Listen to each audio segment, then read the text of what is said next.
I remember. Oh, there we go. Done. That was easy. Yeah, great. Okay. Because people are asking before about recordings, so this should be good. Okay. To be really honest, it seems like a really long time for someone to sit through and just watch people talk about things. But I mean, that's cool. Okay. So, Yeah, Yes. oh, who's there? I think we have Uh, at least 7 people so far. yeah, Miss Bray and Miss Curly. Curly. Cool. So I think we're still a little bit early. Do you guys want to introduce Yes. yourselves? I think we have Alice from the Chinese teacher team. Hello. Hello. Hey. Hello. Hello. Hey, Oh, it's Jerry. Jerry. Hello. Hello. Yeah. Hello. Hello. Good morning, Jerry. Yeah, Hi. great. And good morning, Bree. Can you hear us? Yes. Good Oh, morning. wonderful. Good morning. Oh, sorry, Hello, evening. Bree. Evening. Yes, Evening. Yeah. right. And Lisa, can you hear us okay too? Lisa. Lisa. And then I think we have Crystal and Helen also. And Curly, can you also hear us okay?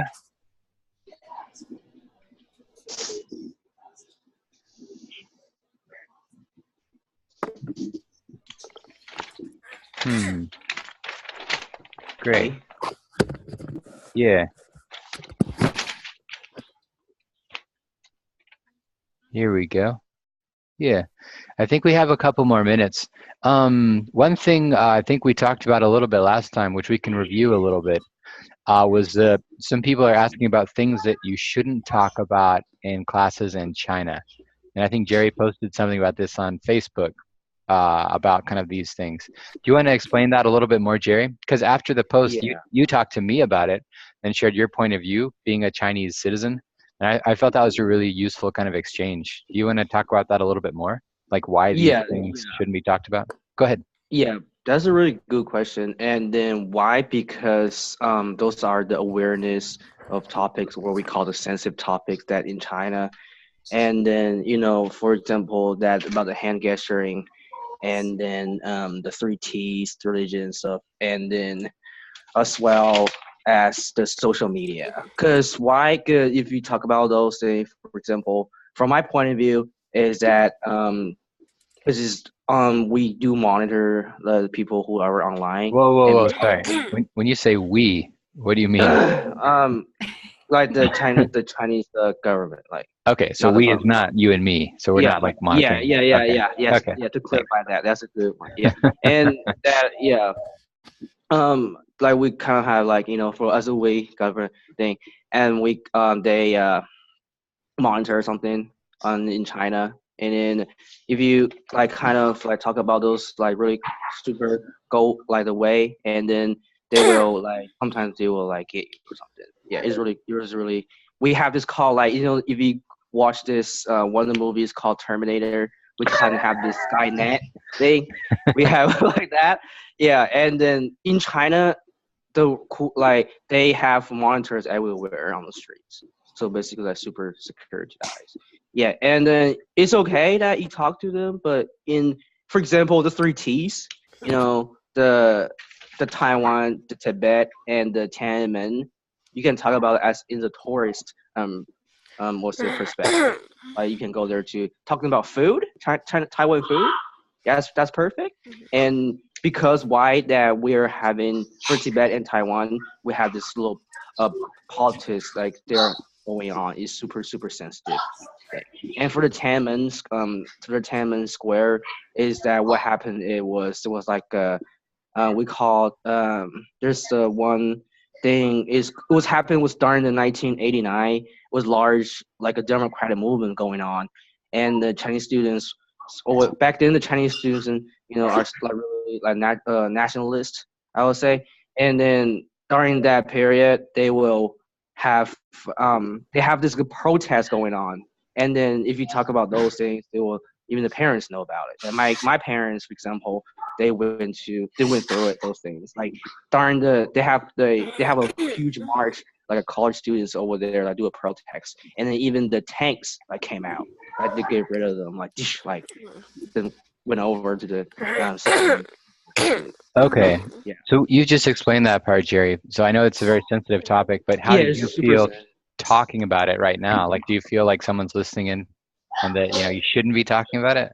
Yeah, I mean, yeah, I think and cause we are on Zoom, right? And we have in Okay. China that we have this network security department thing. They will, if something pop out, and they will randomly check on the conversation Okay. between.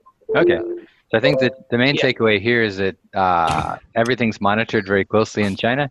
So it's usually better to err on the side of caution to avoid these topics. Yeah.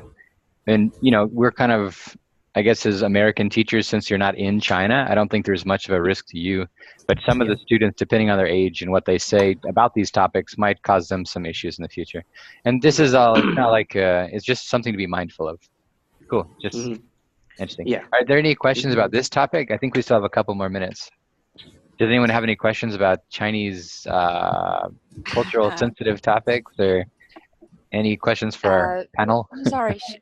Should I raise my hand or just speak? Go ahead. You can just speak. Yeah.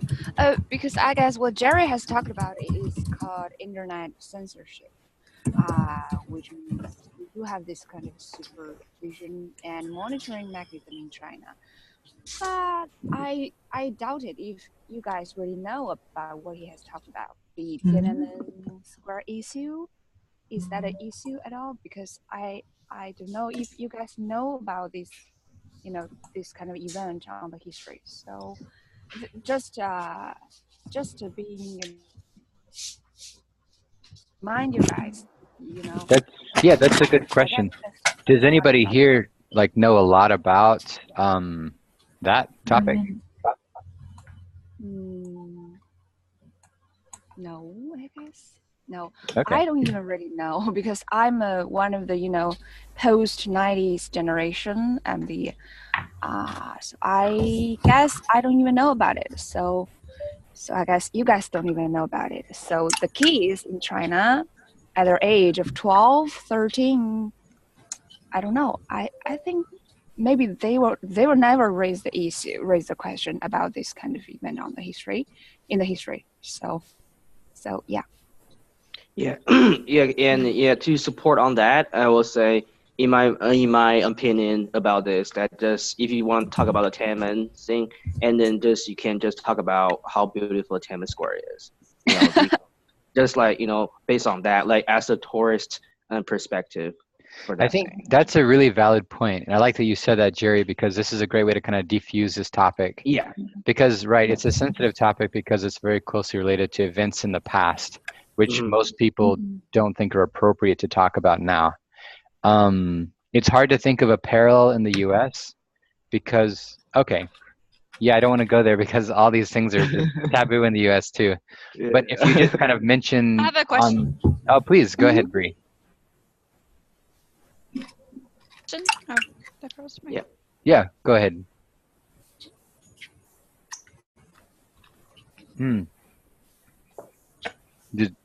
Bree, I think we can still hear you.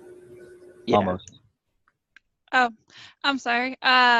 So I have a student, a regular, that most recently all he wants to talk about is politics. And he asks me very, very specific questions like, who is your president? This is my leader. He's an adult student, but that's all he ever wants to talk about. Like last week, that's all he talked about. He even talked about the politics in England and wanted to know who the rulers there were. Asking me questions I didn't even know the answer to. But how do you diffuse it without offending them? Because he was asking me direct questions. Since we're here, what's an example of a direct question? Is it just like, who is the president, or is it something like, what's your opinion about this? Yeah, it's like it's more like both. It's like who is president? Donald Trump, right? And I was like, yes. And he's like, do you like Donald Trump? And I was like, yeah, maybe. And then he was like, oh, so over here we have such and my friend for the government under this name, and this is what they do here. How is it in America? How is it different? Right. So I didn't really know. Let me how to share. elaborate. I'll share my experiences with this and some suggestions. And let's open it up to Jerry and Alice to share what they might do in this situation. And I apologize. This is Lisa Oh, Babas. welcome, Lisa. I'm finally here. Oh, great. I tried several times and Zoom wasn't responding, so then I restarted my computer, but I'm not seeing the icon to open my camera now. It's really weird. So is anyone a Zoom expert? I never had any trouble in training. I just restarted mine. Oh, Yeah, hi. there you go. To make my video work. So Perfect. maybe that'll work. Just restart. Well, restarted your computer or restarted the meeting? Okay, I restarted my meeting, my computer, and then I could get sound and then couldn't see myself. Okay. I think I'd rather stay and not miss any, but if Perfect. anybody's uncomfortable not seeing me, I can try again with the video. Oh, you're very considerate. Thanks. I think for now, is this okay? Okay. Yeah, that's fine. As long as we can hear you and you can hear us, I think that's the most important part. Hear everything Perfect. well. Oh, Okay, welcome, thank Lisa.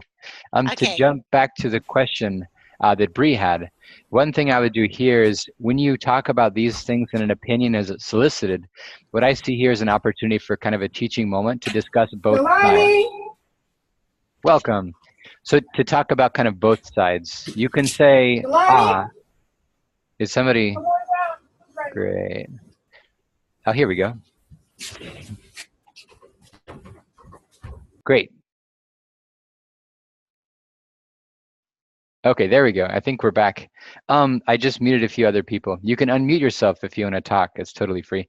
To answer Bree's question, yeah, talk about both sides of the issue. If they want an opinion, do you like the president? You can then say, some people like the president because of this, this, and this. Then present the other side. Other people don't like the president because of this, this, and this. Then start to discuss these topics in a third party, kind of third person way, where it's not you personally.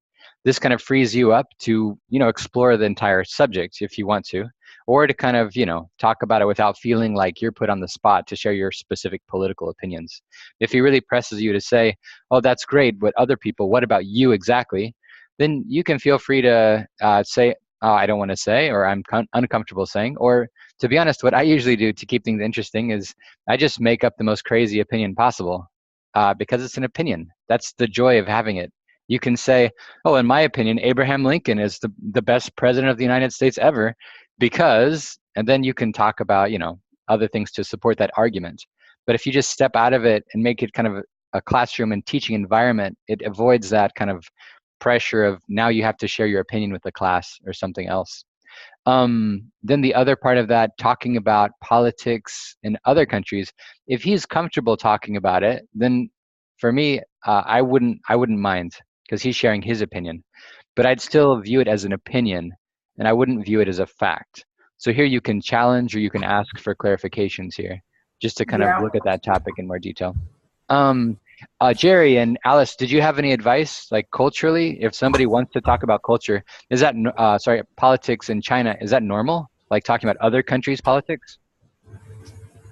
Well, my opinion on that is, yeah, we talk about the politics when we offline, not what's like face-to-face conversation. Like for my family, for example, we talk about at home. We don't usually share our opinion around with other folks. Yeah, and say like and then it's like really what I say. It was like a close. It was like a personal thing too for us. Yeah. And is the reason you share it only with your family because you're concerned other people are listening if you use the internet or if you use your phone, or is it just because you're always with your family? Well, it's because I share it with my family because they have an opinion about it too, and I'm curious as well, And then we basically just when we have like a like a little lunch or dinner time that we can share it if they want, feel free. Okay. But in the meanwhile, that if we talk on the phone, anything like on our our little messenger thing. That we don't do that at all. Like Right. Okay. yeah, because if you Mhm. like, for example, that if you type the word out, they're saying that you'll get like monitored. Okay. One other Okay. small question. Would you connect Can I? conversations? Oh, sorry, just one last thing. Would you connect conversations about this sensitive nature, being very personal, with kind of that familial feeling? Like, would you feel close, only discuss this with really close people? So if students are asking teachers about this, does that mean that the student thinks the teacher is a really close, like confidant or someone they trust really closely, in your opinion? Yeah, Mm, yeah, go ahead, Alex. yeah, I guess that's true because uh, because we are looking for something that is authentic. That's why we are having our international teachers. So I guess the kid who has been asking questions about politics is just being interested. He just want to know something authentic. It's like why we have this internet censorship. We have this great wall on the internet. For example, we can't use Facebook freely. But while we are trying to use it, we are climbing the wall, we are using Facebooks, we are developing little apps to help us to climb the wall, to see the world by our through our own eyes with our own Facebook accounts. That's why, because we are looking for something that is authentic. I guess that's what the kids are looking for too. For example, when the kids is talking about Donald Trump, because that is kind of a hot topic in China also. I know I've been following I'm really interested in American talk shows. For example, my favorite talk show host is Jon Stewart, who's really harsh on the, presidents, the politics dramas. So I guess if that is okay for the teacher, Bree, right? If that is okay for you, I guess you can talk whatever you want. Um, Just keep it positive. That is fine. But for me, if the students have asked me the questions concerning politics, the leaders in China, the leaders of the world, the leaders in America, I kind of feel free. I will, just be honest and be sincere. That is what I'm going to do. with this part, since we're talking about children now, what's the norm in China? Can you talk about politics in school, in elementary schools? Are students taught about politics or? Well, in to be in elementary school, and then we didn't talk about any politics at all. But if you later on, I remember was like for me was like was it me because I was only here from first grade to fifth grade. From that point of view, I didn't do any politics or anything like that. Only was like a little bit history. But later on, for example, during your sixth grade, seventh grade, eighth grade over in China right here, and then they have to have a special like a class about the politics things like about And right was it yeah. what do you think, Alice? Was that your experience also?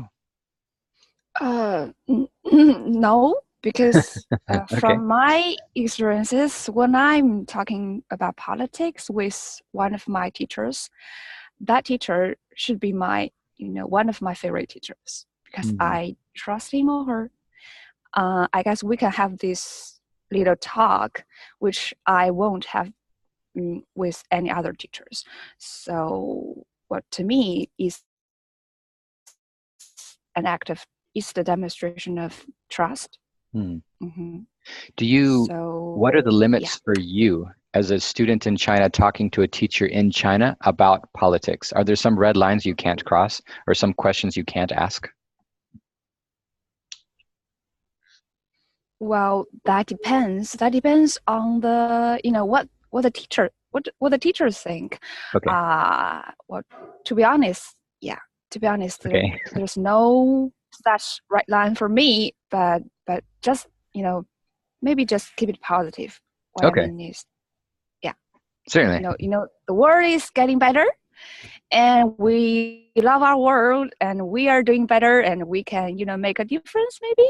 There are always questions and issues in every country around the world. Every country has its own unique problems. So why should we avoid talking about those problems.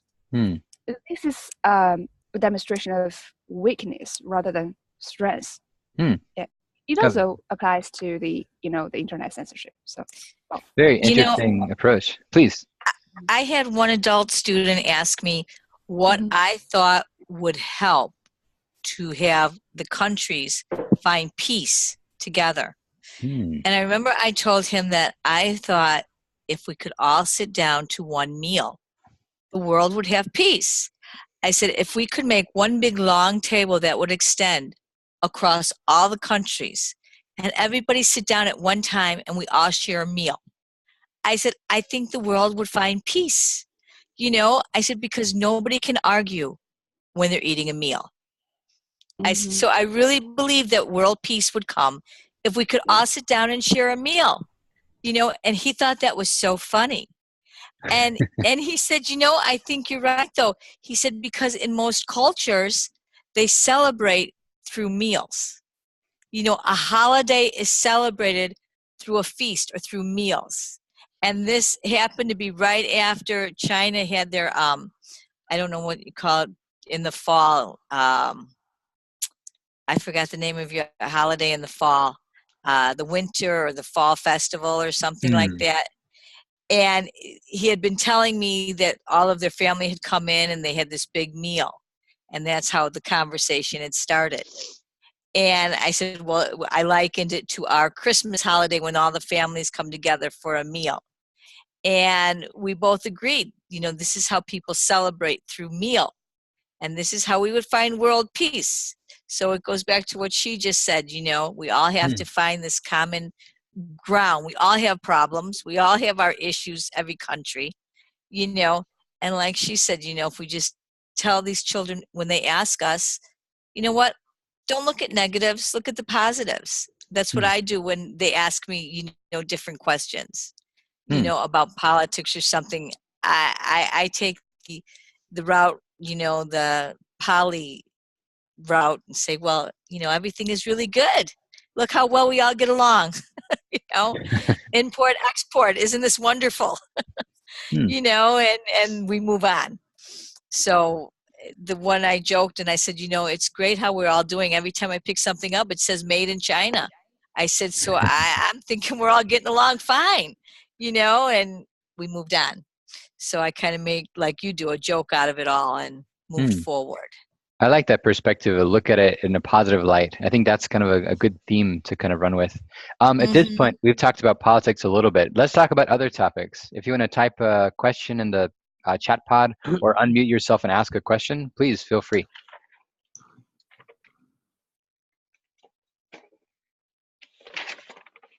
I have one question I want to ask. What happens, you have this student and they're a regular and they book you, the parent books that student and you have a real good rapport and for months it's a regular, and then all of a sudden it's like the parent suddenly decides that's it and pulls the student from you and takes, why does the parent all of a sudden decide they don't want that child to do it anymore? Sorry, just to be really clear here so we can kind of provide a good answer. In your scenario, is it a one-to-one student or yes, group class? Yes, student? One-on-one. One-to-one. Okay. One-on-one. Yes. That's a good question. Alice, do you and there's have been any, no conflict. do you have any insights into this, Alice? Or is your specialty mostly group class? Mostly group class. Okay. Yeah, this is a good question. I'm not sure. Yeah, I'm not sure about this one. But let's keep going. Looking at group class parent behavior, Alice, what have you noticed that parents usually, what would cause a parent to withdraw from the group class program? Like, what are some examples of this that you've seen? Yeah, I guess we can try to, understand this kind of move from two perspectives. First, in China, parents make the call. You know what I mean? So when it comes to teachers' study programs, study schedules, the parents pay the money, and the parents feel like they have the kind of dominating right to decide if the student students, their kids should go on and take the class anymore. So this is one perspective. For some Chinese parents, they just sometimes they don't feel like to respect feelings of their kids. Sometimes, yes. And Sorry, can you explain that a little bit more? You said that yeah, they don't respect the feelings of their kids. What does that mean? yeah. Sometimes when the kids, they do love the teacher, they do love the program, they love the schedule. Everything seems perfect, but the parents, they just, they feel like they have this right to pull out the student, to stop the class, to say that I feel like you should not be taking the class anymore. So I will just stop paying for the class. And I will suggest you to take the class from other training institutions, to take the class of other study programs, to meet new teachers. So they feel like they have the right. And honestly, the Chinese students don't know how to argue or discuss or reject this kind of determination. From their parents. Yeah, that's one of the So we have to teach them how to do that, how to argue with their parents to stay in 5-1 talk. I'm just kidding. And there's another perspective. Yeah. The other perspective, they have so many choices these days. Online classrooms, there are so many different kinds of online education products. There are so many different kinds of physical classrooms, physical English classrooms. Maybe they just feel like they want to, have the English teachers who can teach them face to face in the real classroom. They can, I guess that's part of the reason why they are leaving our classrooms, leaving our teachers. But it doesn't mean, please don't take it personal, I guess. It doesn't mean any, and how to say that? It doesn't mean that you are not teaching well. It doesn't mean anything. Some students, some students and even their parents, they will regret their decision, and they will come back to us to say, hey, Teacher Alice, can I join your classroom again? Can I find my former international teacher? So, yeah, it sounds like this kind of what you've just described is a really very dynamic environment. And I agree with this completely. In China right now, especially, where online companies are starting all over the place. Different approaches to education are coming up all over the place. But there's also been in China a big resurgence of brick and mortar schools also, with English academies showing up all over Beijing and all over Shanghai, where a lot of people are kind of bringing this counterculture against online education to go back to brick and mortar. So here we're seeing a lot of kind of, I guess, competition from kind of all sides. Which is, it explains why people change. But then also, like Alice said, a lot of people change back. Very interesting. Somebody asked the question, Alice and Jerry, what is a funny joke you can tell to like a level 2 student? What's something funny that a Chinese student would think is funny? Like, is there like a running joke or an innuendo that that like any Chinese student would laugh at? This is a tough one. This is a tough one, but I'm not sure if they will, because for us, we speak that in Chinese. And the example, what I have wrote down, it was about that do not eat an egg before the exam, otherwise you get a 0. Can you? That's interesting. Like that, and because in egg, the egg in China means the egg looks like a low 0 thing, right? And in China means China you get a 0. That means you get a 零蛋. 零蛋 means 0 egg, right? It's like direct translate, right? And they're saying that, so if you eat an egg before, you'll get a 0 on your exam. Does that make sense? Hello? I can't not hear you guys. Yes. Yeah, I think it does. It makes sense. Yeah. And then and that's some of the little thing that that's what I remember was And do you have any other ones to share with Alex? Um, no, not really. Actually, I have a question concerning an American English saying. For example, when I say "Good night, kids," I would love to say "Good night, sleep tight, don't let the bed bugs bite." And one of the students has asked me about what is a bed bug. Have you ever seen a bed bug? Then all of a sudden I don't know what to say. So I was say, well, bed bug is a little, a little insect who can bite you, and cause I feel like if it is okay to you, I feel like this is a good timing to ask this question. So can you tell me how should I explain what is a bed bug? Why should you make up this line to say goodnight just because it sounds more smooth, or what? Why? What is? It rhymes. It Yeah, rhymes. right? Rhyme, rhyme because of the rhyme, right?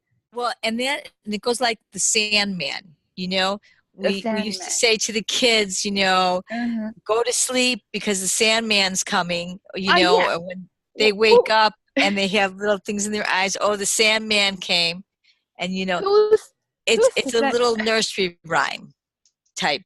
Sandman, bed bugs. It's more of a nursery type. Okay. It's not a realism. Bed bugs actually are. I mean, it's kind of sicky because mattresses get little parasite bugs in them. Yes. You don't want to explain that to the kids. That'd be kind of gross, and they probably wouldn't go to sleep at night thinking there's bugs in their mattress. You kind of just go with, well, it's like the Sandman, is going to come and sprinkle sand on you so you sleep nice and tight, and protect you at night when you sleep. Okay. That type. It's kind Thank you very much. I typed what the internet said about the bed bugs. I typed what it said. So in the chat box. So it has an old explanation from long ago in England. So I typed that. Okay. Thank you very much. Thanks. Sure. I think when we hear this over and over, like as a child, I heard it over and over all the time. So I never really thought that hard about it. But as a Chinese student, you're always translating. What is this? What is this? Mm-hmm. So I wouldn't even say that, right? Since they're going to be thinking about bed bugs, I think if you want to say it, you could just simplify it and say, "Don't let the bugs bite," and make it fun. Be like, "Don't let the bugs, oh no, bite," when you're saying it, to make it more fun, and so they won't freak out. Mm-hmm. Okay. Wow. Thank you. I asked that question about the joke because there was a lesson about Cousin Peter and telling a joke. And I thought it'd be pretty interesting to tell a joke. So if I were to know a joke and type it into a translate program and then put it out there, well, for one thing, they might not even know the Chinese words for some of the jokes, once it translates. So I don't know. I just thought it'd be cool to find some simple joke to be able to tell. So like a knock knock joke in Chinese. Knock, maybe. Well, so many of our jokes are plays on words, so it wouldn't work. Yeah. But anyway, I just thought that would be fun. Well, while I've got the mic, can I ask another question? Please. What about a 12-year-old boy and like a 12-year-old girl? Are their interests the same as what they would be in America? Like hobbies. I'm thinking about the reward things, basketball, soccer. What are their interests that might be a reward? Oh, that I could put pictures of. Minions. Oh, okay. And then Frozen. Yeah. They love Frozen. Yeah. Disney Frozen. Frozen. Oh, they love Frozen. And little cars. Okay. Stickers. Beauty and the Beast. And Beauty and the Beast, Batman. Is it fair to say that they yeah. like pretty much all Disney movies? Can we say that? Oh As yeah. Cartoon movies? Yep. Yeah. Okay. Yeah. Yes, they Good. love, and the older kids, the teenagers, love the Fast and Furious movies. Wow. Yeah, Oh that's- gosh, they're so into Fast and Yeah. Furious. They loved that whole series. They watched Yeah, all even- the Fast I and love Furious. it too. Yeah, Yeah, yeah, I love they loved it. So Mm. they And- love American movies, and I even asked them, you know, you watch them. They all watch American movies, and they watch them in their English classes in school, Yes. and that's part of the curriculum is watching a lot of American movies. I It wonder makes who picked sense. that curriculum. Yeah, that sounds like fun. Yeah, right. Terminator. That Uh-oh. Arnold Schwarzenegger's Terminator is huge. Huge. They watch that. What? Yeah. Okay. How about Terminator. Transformers? Do they love Transformers? The Bumblebee. Mm-hmm. Okay. Optimus Prime, Decepticons. Okay. Yeah. And, yeah. Autobots rolled those. out. So They now love all that. Barbie dolls. What about Mutant Ninja Turtles? Do y'all see that? Do you see that? Ninja Turtles? No, wrong, No, wrong year. not anymore. Okay. My nephew really liked those, but I get it. Yeah. Because ninja, actually, I guess ninja comes from Japan. That's part of yeah, Asia. It Mm. does. Yeah. So it does not impress the Chinese students so No. much. I think it impresses the American students. Got it. So we've talked about different ways to kind of capture students' interests. Kind of building on that, what are other ways, Alice, that you recommend for kind of building rapport with students to kind of make it easy to talk to them and make it easy for them to feel comfortable and relaxed in class? Wow. Whoa. To be honest, this is a kind of abstract question. Wow. How to make them feel easy and comfort?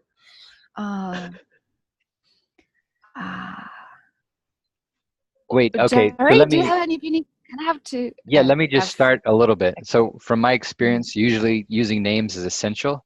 You have to use the name of all the students because that's an easy way for them to kind of see, oh, you're talking to me. Oh, you know my name. Oh, you're taking an interest in me. So the next step I would do when building rapport is to kind of ask unique questions to learn more about that student as an individual, kind of deterring away from kind of the lesson materials to say, oh, you have a sweater on. I like your sweater. Where did it come from? Or, oh, what a nice hat. Or it looks like you've got books in the background. What are some approaches like this that you've used when teaching? I guess you have 12 Chinese students in a class. That's a lot. But what are Yes. some common ways to do this in Chinese culture? Because also in the U.S. we talk about the weather all the time. But in China, what is a common theme you talk about often? Yes, as you have said, to ask individualized questions, that is a really good way to, get familiar with your kids and make them feel more comfortable. There are also one way, because we have, as you have talked about, I have 12 class in one classroom. So what we really do is to divide them in different groups and give them a little topic to defend themselves, to have different opinions, to argue with each other. For example, when we are talking about the movies, we can give them different characters, like who wants to play the, for example, Princess Snow White, and who wants to be the princess, who wants to be the prince, and who will be the the evil mother of the Princess Snow White. We have this little task for them after the homework, to give them a demo. For example, I am the evil mother of princess. I would say, well, I would act first, like I would send the videos to them, like, mirror, mirror, tell me, who's the most beautiful woman in the world? Now, and then I would try to do the role play. I would act the mirror and tell the evil mother, Snow White. And I would try to, I would let the students to act. They can choose their character. They can be the Princess Snow White. They can be the evil mother. Well, to be honest, I don't know why. Most of the kids would love to play the evil mother because they think this is really funny. And some students, they love to play the role of Princess Snow White because, the Princess Snow White symbolizes the character of innocent, of pure, of sincerity. So I guess it is also a good way to divide the students into different groups and give them different characters to play, give them a controversial topic, so they can choose their sides and defend themselves and argue. So that is a good way to get to know your students better. You can see who's more, how to say that, who's more energetic in the classroom, who shout out loud, who's more silent, who's a little bit silent, who's shy. So I think that's one way we can So get I to like know the students. I like that we've come back to the theme of Disney movies, which all the students should know, and then kind of role playing or getting them to connect with a different person. I think this is a great way to kind of get people interested and kind of to open up, because now they're not being themselves, especially if they're shy. They're playing the role of somebody else. So it kind of excuses some of their behaviors. Oh, that's a great tactic. Somebody mentioned brain twisters. I think that sounds awesome. Mira, can you share like one example of a brain twister? That sounds really cool.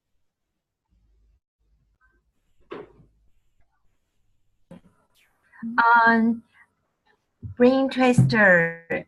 Sometimes I teach them the clothes. Then in Chinese, clothes. There is a joke. What is clothes? Because why all of the clothes have some dong. Do you know the Chinese words? I also use the Chinese word to explain the English words. 1 minute. Yeah, the dome is have holes. Hole. Yes. Why all of holes the new clothes have some new clothes have so many holes? Then low. That means 洞嘛. So and the students will very happy to learn those words. And the students also like to pretend their parents to read those sentences. Like you also could pretend your daddy to read this word. Hey, please have your dinner. So pretend like use this voice to read this sentence. They will make joke.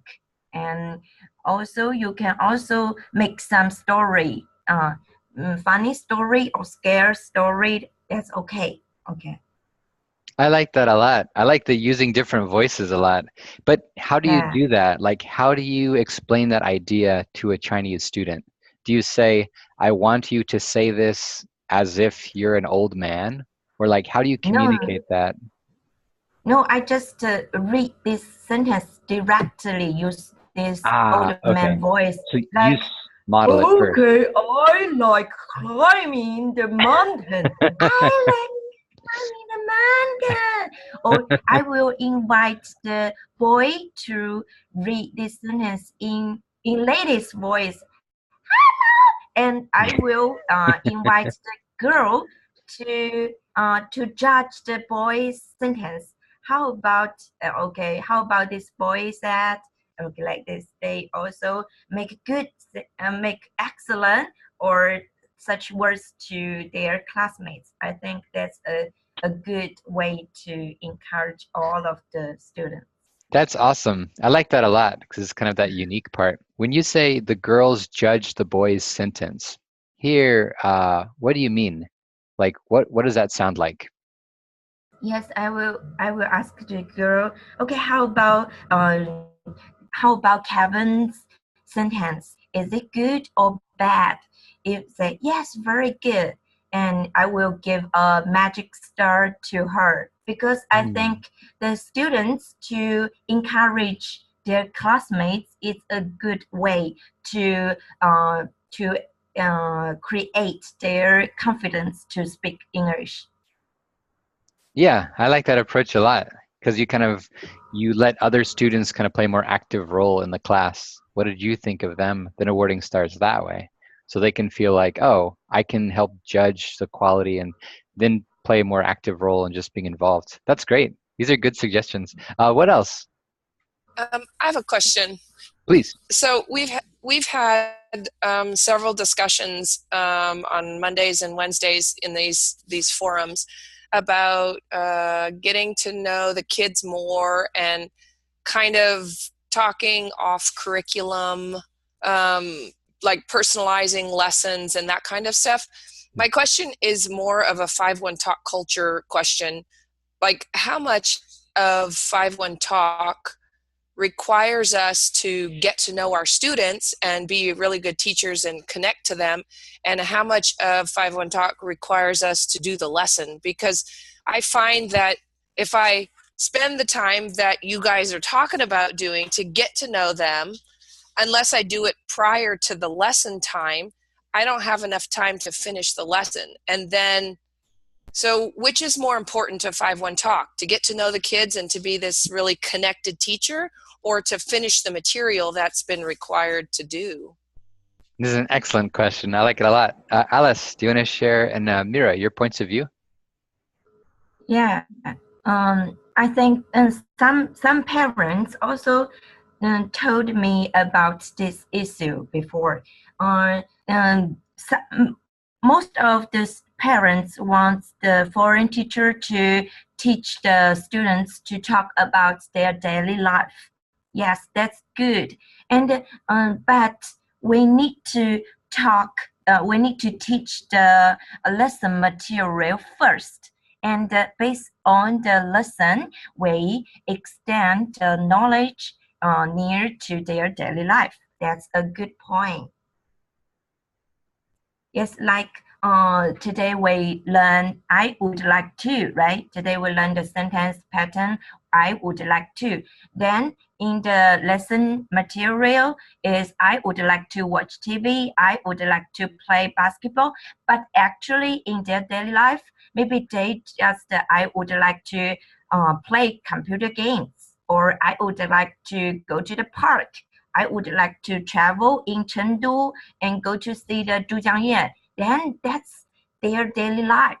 So maybe their parents also want to hear they talk about their daily life with their foreign teacher based on the class issue or the class sentence. Yes. Alice, do you want to add anything?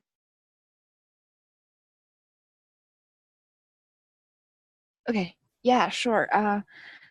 You know, for the local teachers, we also have faced this kind of problems because, for example, for me, I love to do some little magic, perform a little magic for my students after the class. So, some of my, the head teachers and leading teachers would tell me that from the perspective of protecting yourself, you should, get in the classroom in time and get out in time. But for me, I guess, 5 minutes or 10 minutes, not detention, but, 5 or 10 minutes earlier is better for me to, get to know my students and to build our connections. I think that is, again, I think this is an excellent question because this is like an age-old dilemma. I think that depends. When it comes to the 5-1 Talk perspective, I can't represent 5-1 Talk, so I can just talk about me. For me, I feel like 5 or 10 minutes earlier in the classroom is okay and it's better. Yeah. And when the flyers are used up, one of our teachers has, as I've told you, one of our teachers has, add the WeChat account of the students and write down some little stories and send the storylines to the kids so they can read the story together when the class is over and when there's still time. So I'll jump in depends. at for this me, point. I think it is better to build a Yeah, Mhm. thanks, Alice. Let me jump in here and say, on behalf of 51 Talk, we don't expect people to enter the classrooms early, and we don't expect people to connect on WeChat at all. So these are kind of things that sometimes in China with Chinese teachers, they have a little more flexibility. With American teachers, I don't think that these things are kind of realistic expectations. But I completely agree with Alice that this is kind of an age-old dilemma, because what's the right answer here? And really there isn't one. And it's a good question to talk about, Vanessa, because it's really just a debate. Here, when I think about this, I think of from the perspective of 51 Talk, I think of quality assurance. So the main driver of quality assurance is parents' complaints. But like both Mira and Alice said, parents have different expectations here. Some parents want you to have that personal connection. Some parents say, go through the materials, that's more important. So here, it's kind of just situational. And I think the best solution is what Mira and Alice suggested, taking that middle path. Try to do both as much as possible. Periodically do more of one or the other, depending on student responses. If the students really want to do something, you can see they're really engaged, then you can kind of judge, do I think the parents of this student value that engagement more than getting to the last unit of the lesson or not? Because at the end of the day, 51 Talk exists to help parents educate their children in English and hopefully soft skills too. But yeah, that's a great kind of debate question.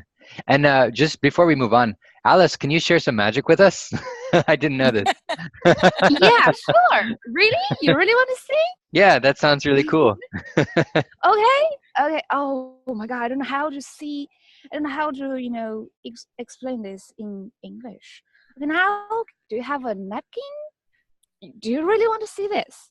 Yes. Yeah. Yeah. Yes. Now, Yes. find a napkin or toilet paper, whatever you have. Okay, now, pick the napkin with your right hand. Okay. And click it with your right hand. Use this part between your thumb and this finger, and to say this. Okay. Okay. And I want you to try to make this part of the napkin a little ball, as small as you can. Okay. Okay. Make it a little ball here. Can you see the little paper ball here? Yes, and harder, please. Make it as small as you can. Okay, now when it's this, you make it the smallest you can, and how to say? Okay, make a fist and grasp it. And now I want you to rip this part of the napkin out. And who can give me some little special power? Okay, who wants to? Yeah, Me, right? Yeah. Okay, very good. Now, Emily, Alakazam.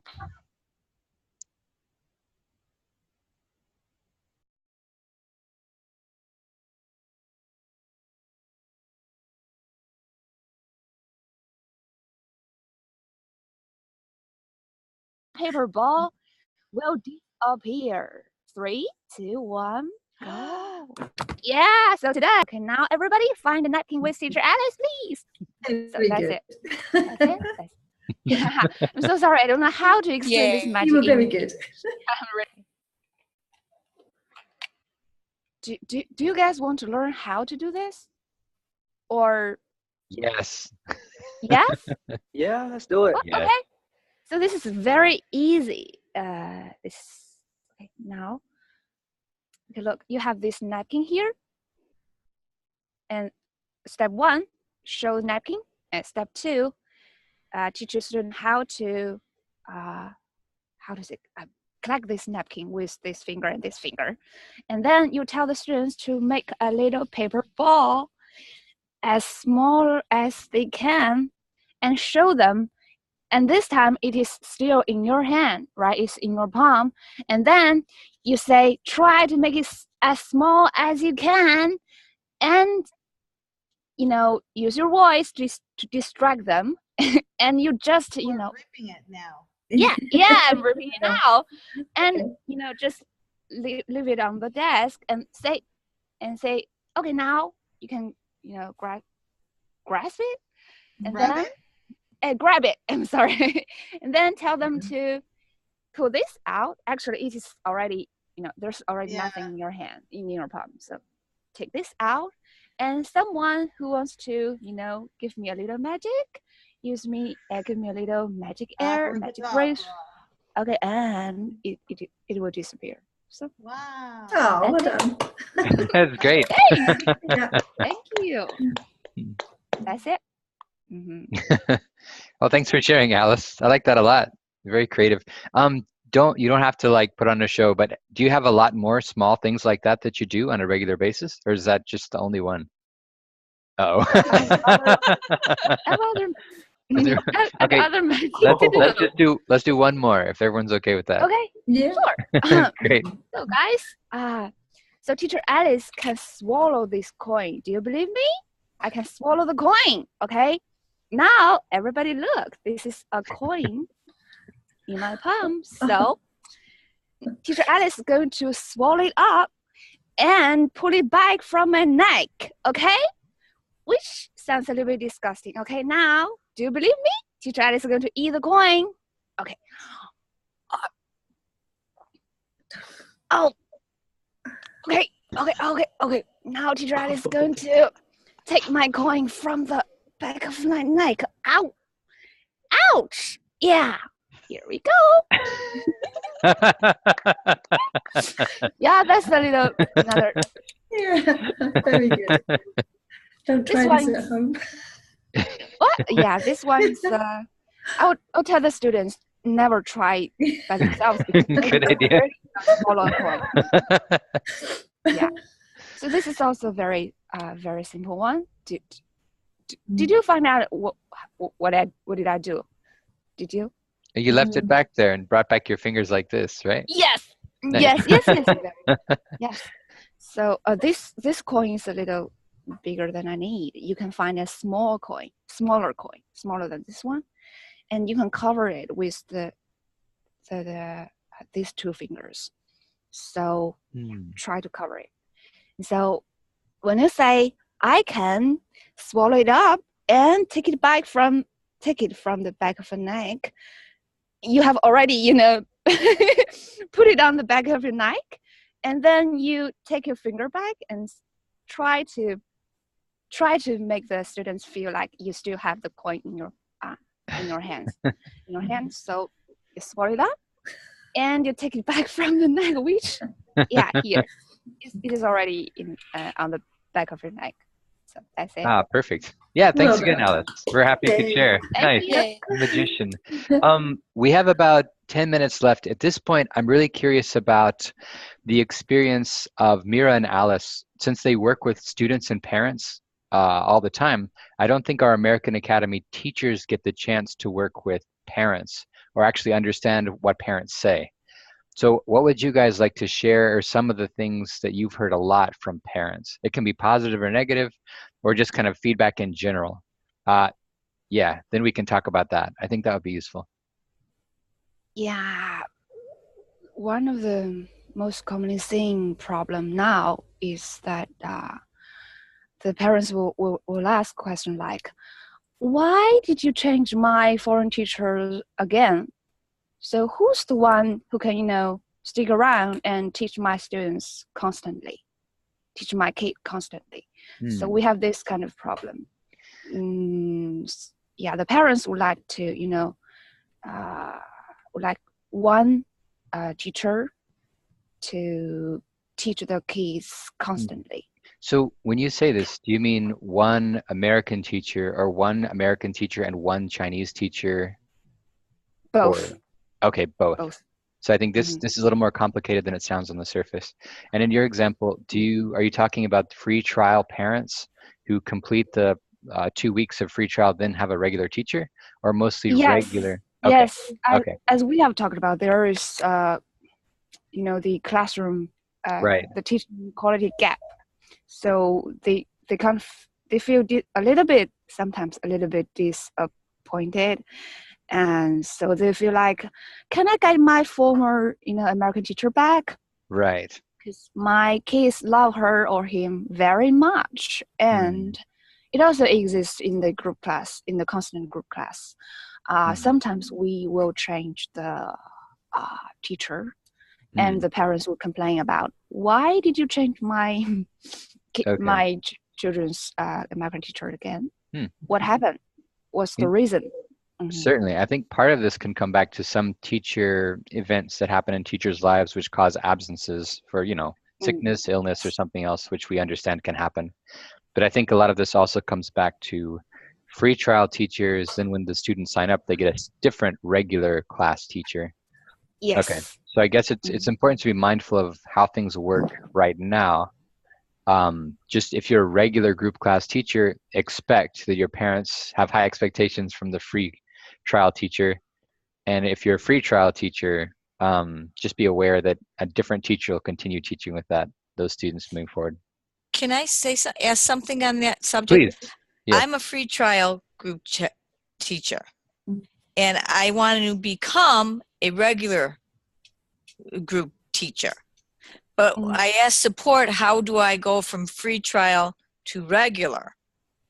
And she said I had to wait. I couldn't become a regular group, a regular GC teacher. Yes. So I think this has happened maybe once or twice over the past couple months, and I didn't really get that involved. But I remember part of this process was there needs to be kind of an end in the, I guess you could call it a cycle, where they have you complete the free trial classes that you're supposed to teach, and that there's a group class available for you to continue teaching. And I'm not sure the schedule of regular group classes and how that works exactly. But I think there definitely is a process for who to contact and who to kind of get on that list. Let me, yeah, I'll try to send information about that in the group in a little bit. Yeah, because I started doing the free trials back in August. I've been doing free trials since August. And I wanted to become a regular free trial because I love doing the group of kids. Yeah. I get the energy I get so much energy from the group. And so I wanted to do regular. And when I contacted support, she said, yeah, but you had to wait until January 29th or something. I thought you were going to say 2019. Whew, no. That's good.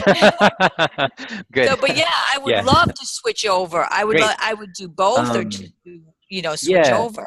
I think the limitations right now is that you have to either be one or the other. You can't do both. Just because. Yeah, because I would like to do regular. Let's do this. If people want to teach regular, send me a private message and I'll kind of explore this process again and try to make something more formal we can share with everybody. But yes, I know it can be done. I remember it did take some time, like I want to say around more or less a month before the schedule's kind of lined up. But let's do that now so we can get the ball rolling. How do I contact you? Through Zoom, if you want to send a private message through the chat, I'll be able to look that way, or through the Facebook group if you're there. Yeah, I couldn't get on through there. I've tried before, and I don't have Facebook personally. Yeah, so I couldn't get through the Facebook. Yeah, but Maher, I'll write down your name specifically. If there's anybody else. Yeah, it's Kimberly May is the teaching name. Kimberly May, M-A-E. Perfect. Great. And if anybody else, yeah, please send me a message on Facebook or something else, and I'll definitely look into it. Great. Kind of jumping back to Alice and Mira, if we have what are the top 3, and I know this isn't going to be every foreign teacher, but what are the top 3 things that you wish every American teacher would be aware of when teaching classes?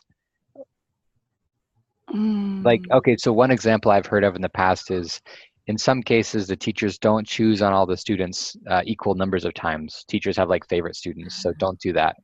But what are some other examples that you have that you've heard a lot about, if they exist, about just kind of things in general that we don't want American teachers to do, or we want them to be mindful of?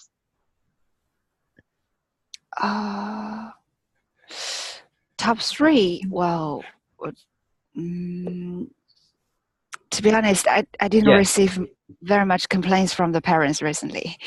Okay, I think that's good. we are doing all of you are doing a really great job, I think. And, from a very limited experience, sorry. Sorry. You just don't want to say, do you? No. I'm just kidding. It's a tough question. How about slow down and make a demonstration of the pronunciation completely, and so the students can follow you no matter where are they at English, no matter how, if they're, there are always, students with students has the better, studying performance. Always students with this so different kinds of students with different kinds of levels.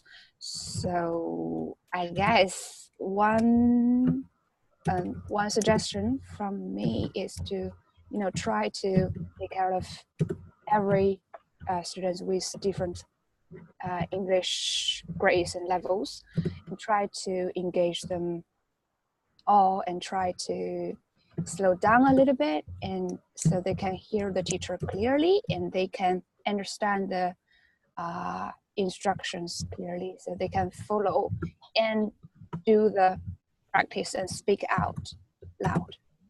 So that's what I can Perfect. So think about right. from what this sounds like, the key here is just to kind of connect with the students, to speak slowly so they can understand you, and then to kind of focus on pronunciation at times too. And this might be kind of one of the expectations of parents also, because I know the Chinese teachers are really efficient, but I think also that has pros and cons. Great. Is there 2 minutes left? I think let's end with one final question or comment, or if anybody has a joke to share. Can I have a question? I have a question. Please, yes. Can I have the reason of why the foreign teacher is leaving? Why is she or him? Why is the teacher changed? I mean, a little bit specific reason would be perfect if I can have it. Certainly. So I can explain to the parents. So I think here, I like this a lot too. This builds into kind of a bigger discussion we've been having here kind of behind the scenes of how to coordinate more closely with American teachers and Chinese teachers. So if a teacher in America is sick and can't teach their students, we want the Chinese teachers to be aware of that, to communicate to the students that, no, you're not having a new teacher on a permanent basis. The teacher's just sick. The teacher will be back next week. Something like that. We're kind of working on ways to do that kind of on our side to try and build that in. But that's a really good point, Alice. I'm glad you brought that up.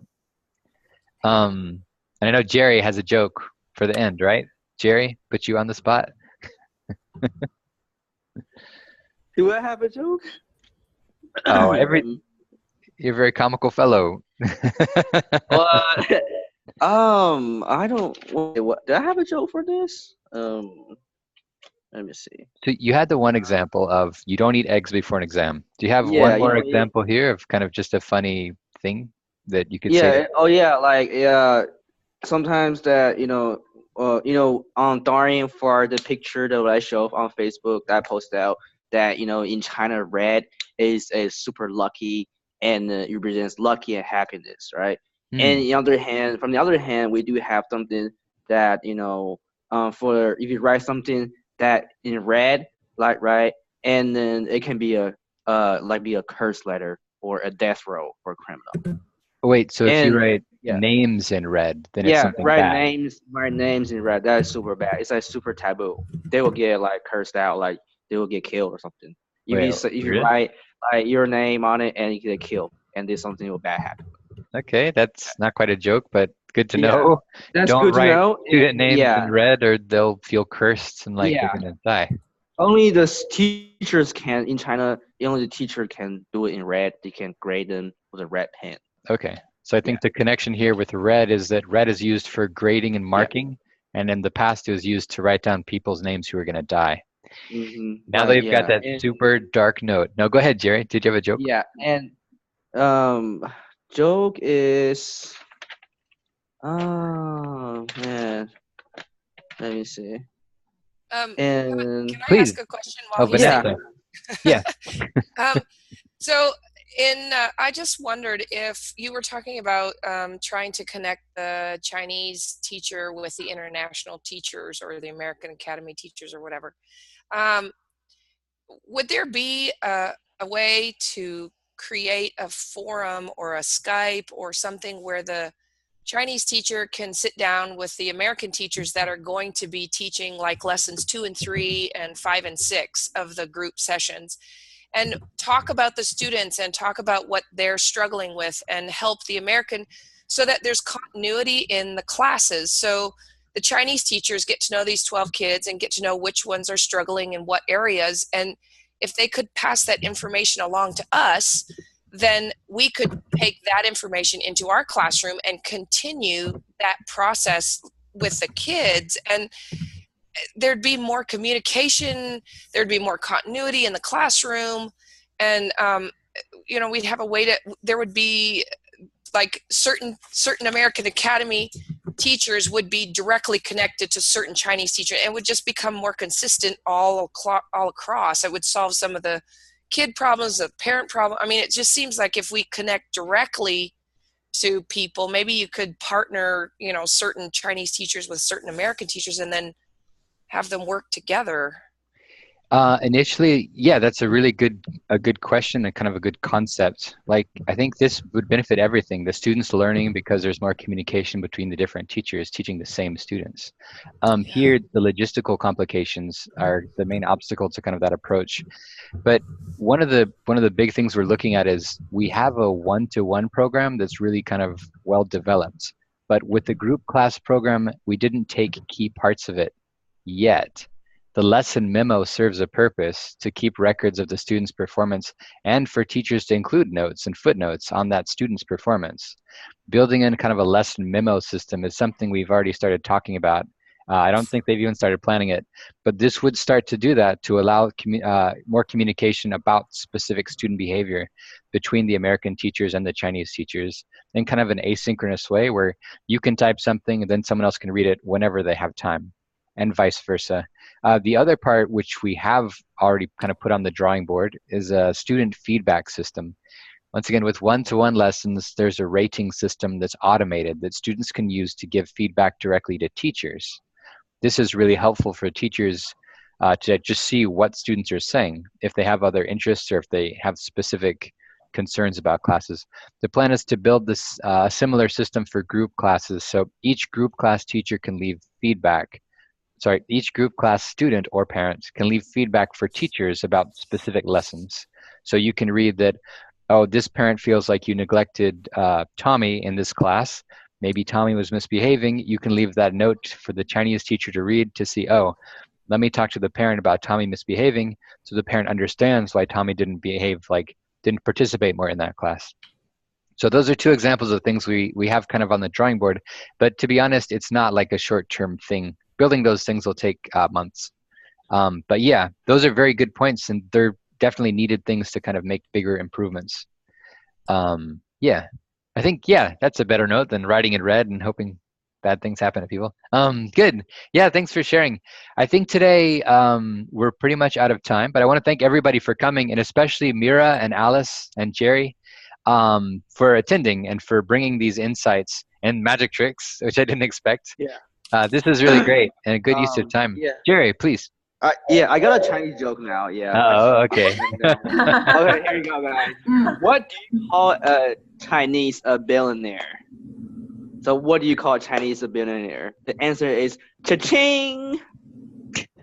Oh. But to be honest, as a Chinese, I don't even understand the joke. Thank you, Jerry. Thank you. That was what we needed. All right. That's great. Y'all have a good one. All right. Perfect. Yeah. That's great. Thanks. Thank you all for coming, and we'll stay in touch. Great. Okay. All right. Take care, everybody. Bye. Bye. Bye. Bye. Bye. Bye. Bye. Bye. Bye.